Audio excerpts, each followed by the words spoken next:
A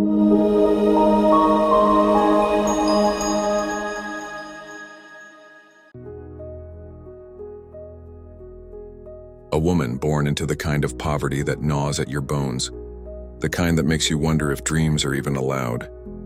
A childhood riddled with trauma, abuse, and neglect. A teenage pregnancy that ended in heartbreak. By all accounts, her story should have been one of despair, right? A quiet life, maybe, just trying to survive. But instead, she built an empire. An empire so vast, so influential, that it's hard to even wrap your head around it. We're talking about a woman who, as of 2025, is worth an astounding $3.2 billion. That's billion with a B. How in the world did Oprah Winfrey turn that unfathomable trauma into a multi-billion-dollar media empire? How did a little girl who wore dresses made from potato sacks, who was sexually abused by relatives, become one of the most powerful and beloved figures on the planet? That's the story we're diving into today. And trust me, it's not just inspiring, it's a masterclass in resilience, authenticity, and knowing your own worth. If you're a fan of incredible comeback stories, or if you just want to understand the mind of a true titan, then you are in the right place. So do me a favor, hit that subscribe button right now, because you don't want to miss a single one of these incredible journeys.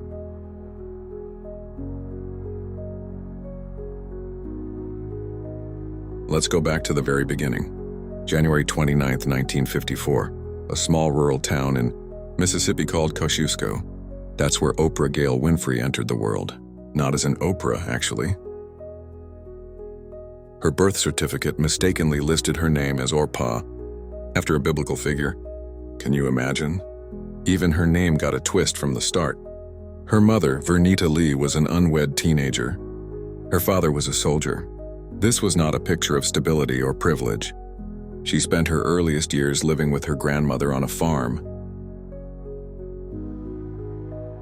In abject poverty, we're talking no running water, no electricity. The kind of life where you're taught to read at 3 years old. Not because you have fancy books, but because your grandmother is teaching you from the Bible, and you're reciting verses in church, earning you the nickname the Little Speaker. But even with that early spark, her childhood was brutal. When she was 6, she went to live with her mother in Milwaukee, an inner-city environment that traded one set of hardships for another. Her mother worked long hours as a maid, leaving young Oprah neglected. And then the unspeakable. Starting at the age of 9 and continuing for years, she was sexually abused by relatives, including a cousin and uncle, and a family friend. Can you even fathom that? The very people who should have protected her betrayed her trust in the most horrific way. At 13, she ran away from home, desperate to escape the nightmare. At 14, she became pregnant. Her son was born prematurely and died shortly after birth.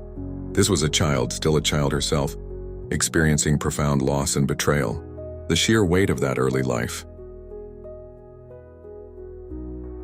It's almost unimaginable. She even tried to get into a detention home at one point, but was turned away because there were no beds. Homeless and alone at 14. Just think about that for a moment. It was her father, Vernon Winfrey in Nashville, who finally gave her the structure and stability she desperately needed. He was strict, yes, but he provided a home, and importantly, he emphasized education. This was a critical turning point in her personal life, giving her a foundation that had been absent for so long.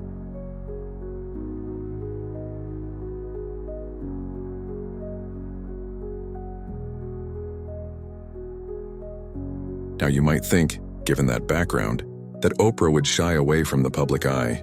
But remember the little speaker? That inherent gift for communication, for connecting with people, was always there, simmering beneath the surface. At 17, while still in high school, she won a beauty contest in Nashville. That led to an on-air job at an African-American radio station, and a scholarship to Tennessee State University to study speech communications and performing arts. Can you imagine the grit it took to get there, to even see those opportunities, let alone seize them, after everything she'd endured? By 19, she was the first female African-American news anchor in Nashville. Think about that for a second. In an era where opportunities for Black women in media were virtually non-existent, she was breaking barriers left and right. She moved to Baltimore in 1976 to co-anchor the 6 o'clock news. But here's where the true Oprah started to emerge. She wasn't a conventional news anchor. She was too emotional, too empathetic. She cried on air. She connected with people in a way that wasn't considered journalistic at the time. Her bosses, bless their hearts, saw it as a weakness. They tried to make her more detached, more traditional, but it wasn't her. She was authentic. And that authenticity, which they saw as a flaw, was precisely her superpower. They eventually moved her to a local talk show called People Are Talking, and that, my friends, was the first flicker of the phenomenon. She struggled, though. She was fired from the news anchor job, told she was unsuitable for television. Unsuitable for television? The irony, right? She faced sexism, racism, and the constant pressure to conform. But she held on to that core of who she was. She learned from every setback. She famously said, "Do the one thing you think you cannot do. Fail at it, try again, do better." That's a woman who knows what it means to fall and get back up.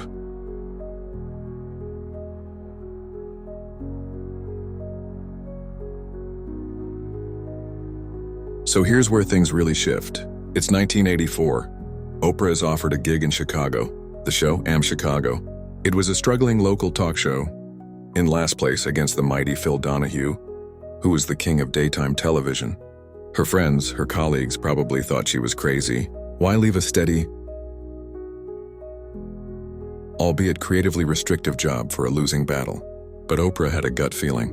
She often talks about intuition, about following that inner voice, and her gut told her to go to Chicago. She didn't just host AM Chicago. She transformed it. She brought her full, authentic self to the table. She talked about real issues with real people, in a way that felt like a conversation with a friend. She wasn't afraid to be vulnerable, to share her own experiences, and in doing so, she gave permission for others to do the same.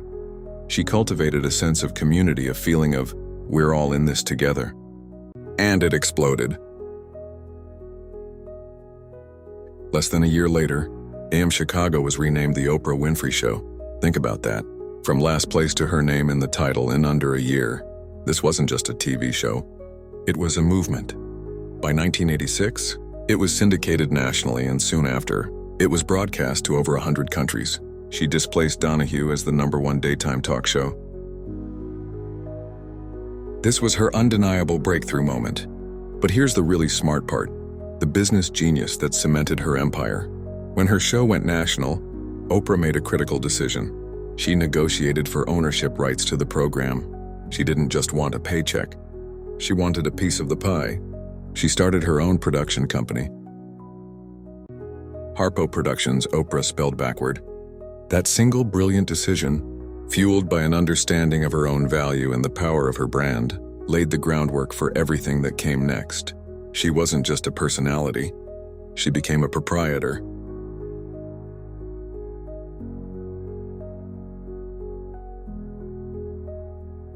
Now, The Oprah Winfrey Show ran for 25 glorious years, until 2011. And for most of those years, Oprah was pulling in massive profits. But what made her empire unique wasn't just the show itself, but how she leveraged its success, how she diversified, and how she stayed true to her mission of empowering people. Her main sources of wealth? Well, first and foremost, was that ownership stake in The Oprah Winfrey Show. She was not just talent, she was the owner, the producer. She reinvested those profits strategically. She became a multimedia mogul. She launched The Oprah magazine, which became one of the most successful magazines in history. It wasn't just a celebrity vanity project. It was a lifestyle guide rooted in self-improvement, mindfulness, and living your best life, all aligned with her personal brand. Then came Oprah.com, a digital hub that extended her reach even further. Books, films, Harpo Productions co-produced, critically acclaimed and commercially successful films like The Color Purple,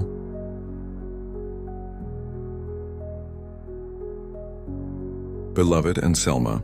She wasn't just endorsing projects, she was creating them. shaping narratives and telling stories that mattered, and of course owned the Oprah Winfrey Network. In 2011, when the Oprah Winfrey Show ended its run, many wondered what would happen next. Would her star fade? Absolutely not. She launched her own cable television network. It was a bold move, a massive undertaking, and it had its initial struggles, no doubt. But with her characteristic determination and unwavering vision, she turned it around. OWN became a platform for diverse voices, for inspiring stories, and for content that resonated deeply with her audience. What makes her empire truly unique, beyond the sheer scale, is its foundation in authenticity, empathy, and service. She didn't just sell products, she sold transformation. She didn't just interview celebrities, she facilitated conversations that touched the human spirit. Her brand became synonymous with trust, with connection, with the idea that you could overcome anything and live a fulfilling life. It's not just about the money, though the money is staggering. It's about the impact. She cultivated a loyal following that transcends demographics, because she spoke to universal truths and shared her own vulnerabilities. That's why people hung on her every word, why her recommendations could make or break a product, why her Oprah's Book Club could turn any book into a bestseller overnight. It was the power of her personal brand, built on a bedrock of genuine connection. Now, no journey to this level of success is without its bumps and bruises, its controversies and criticisms. And Oprah, being as prominent as she is, has certainly faced her share. It's important to look at these not to diminish her achievements, but to understand the full picture of navigating such immense power and influence. One area of criticism has been around what some call confession culture, or the emotion-centered approach of her show. Critics argued that by encouraging guests to reveal deep, often traumatic personal details on national television, she might be exploiting vulnerabilities or blurring the lines between therapy and entertainment. While many found it empowering and healing, others saw it as potentially sensationalizing personal pain. More recently, particularly around her 70th birthday, she faced scrutiny for her weight loss journey and her public admission of using weight loss medication. Having been a longtime spokesperson for Weight Watchers, her embrace of these medications sparked a conversation about accountability, diet culture, and celebrity influence. She stepped down from the Weight Watchers board, acknowledging the evolving landscape of weight management. And then there are the darker shadows, often from external associations, that have unfortunately touched her brand. Her name has, at times, been linked to figures who have faced serious legal troubles or accusations, such as Harvey Weinstein, Sean Diddy Combs, and Jeffrey Epstein. While there's no evidence whatsoever of her involvement in any wrongdoing, simply being photographed with or having a past association with such individuals has led to public discussion and, for some, criticism. It's a stark reminder that when you reach such a high level of public visibility, every past connection, every association, can be scrutinized and re-examined. Another significant controversy arose from her ambitious philanthropic project, the Oprah Winfrey Leadership Academy for Girls in South Africa. This school was built with the noble intention of providing a safe haven and world-class education for disadvantaged girls.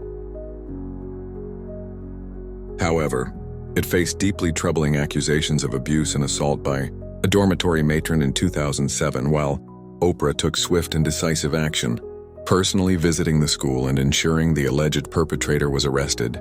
The incident brought immense negative publicity and heartbreaking concerns about the safety of the students. It highlighted the immense challenges and responsibilities that come with large-scale philanthropic endeavors, even with the best of intentions. These criticisms, while significant, never truly derailed her. Why? Because I believe her core authenticity, the genuine connection she had built with her audience over decades, allowed her to weather these storms. People believed in her character, and her willingness to address challenges directly, even painful ones, helped maintain that trust.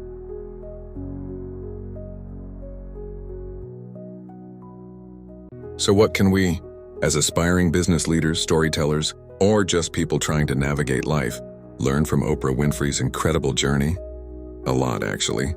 First and perhaps most profoundly, turn your trauma into triumph. Oprah didn't just survive her past.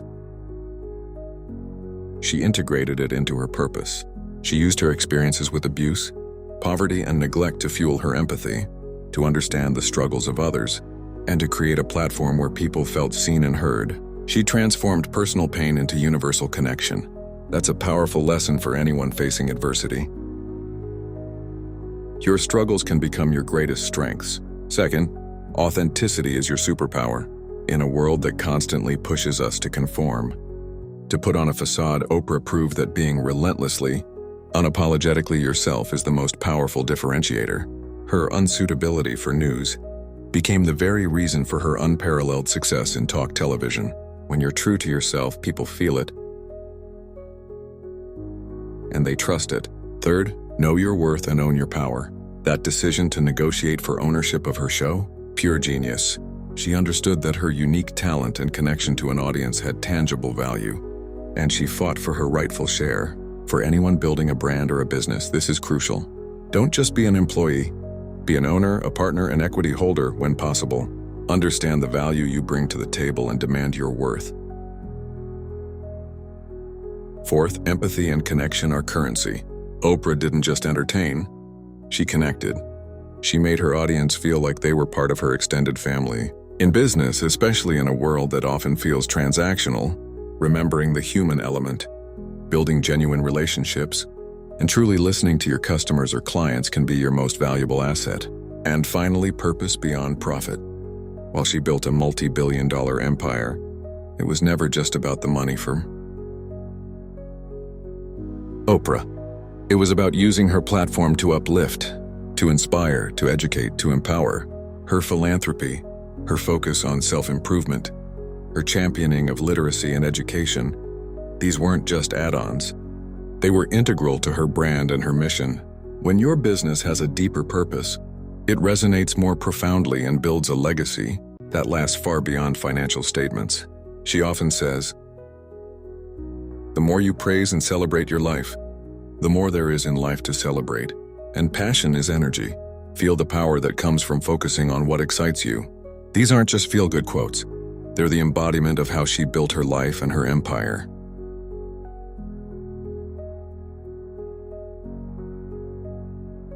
So there you have it. The incredible, often heartbreaking, but ultimately triumphant journey of Oprah Winfrey.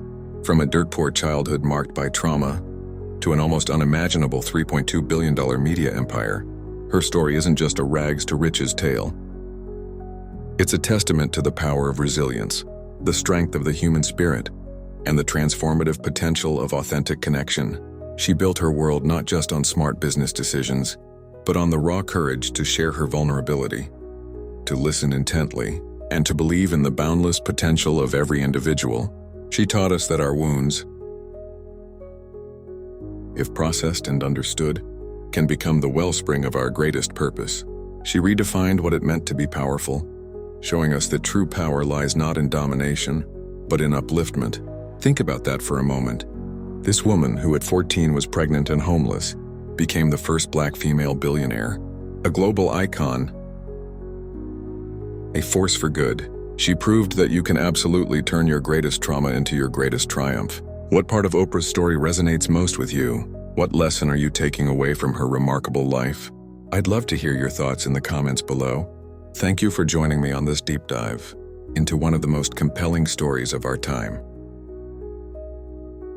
And remember, we're dropping new videos every single day at 7 p.m.